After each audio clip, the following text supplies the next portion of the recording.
কুলাউড়ার লালাচক সীমান্ত এলাকায় ভারতীয় সীমান্তরক্ষী বাহিনী বিএসএফের গুলিতে স্বর্ণা দাস নামে ১৪ বছর বয়সী এক কিশোরী নিহত হয়েছে। ঘটনার দুদিন পর মঙ্গলবার সন্ধ্যায় কিশোরীর লাশ ফেরত দেয় বিএসএফ। এ ব্যাপারে বিজিবির Sreemangal sector commander lieutenant colonel Mizanur Rahman Shikder জানান, সোমবার বিকেলে লালাচক সীমান্তে বিএসএফ বিজিবির কোম্পানি কমান্ডার পর্যায়ে পতাকা বৈঠক অনুষ্ঠিত হয়েছে। পরবর্তীতে আইনানুগ ব্যবস্থা নেওয়া হচ্ছে।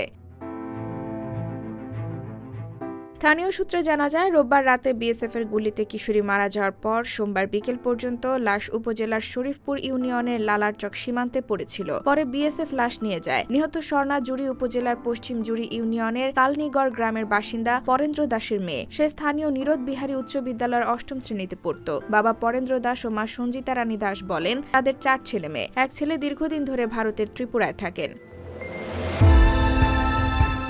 ছেলেকে দেখতে সঞ্জিতার ছোট মেয়ে স্বর্ণাকে সঙ্গে নিয়ে রোববার রাতে স্থানীয় 2 দালালের সহযোগিতায় লালারচক সীমান্ত দিয়ে চোরাই পথে ভারতে যাওয়ার চেষ্টা চালান। এ সময় তাঁদের সঙ্গে চট্টগ্রামের এক দম্পতিও ছিলেন। রাত 9টার দিকে ভারতের কাঁটাতারের বেড়ার কাছে পৌঁছালে বিএসএফ তাদের লক্ষ্য করে এলোপাতাড়ি গুলি চালায়। এতে স্বর্ণা ঘটনাস্থলে মারা যায়। তাদের সঙ্গে থাকা দম্পতিও আহত হন। গুলি থামার পর সঞ্জিতা সহ বাকিরা লালারচক গ্রামের একটি বাড়িতে ঢুকে আশ্রয় নেন। পরে আহত দম্পতিকে চিকিৎসার জন্য সিলেটের এমএজি ওসমানী মেডিকেল কলেজ হাসপাতালে পাঠানো হয়।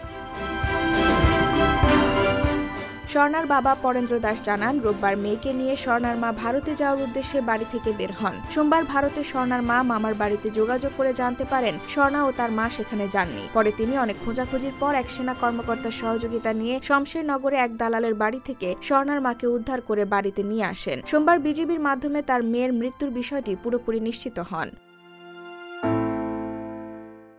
IBTV USA, new York.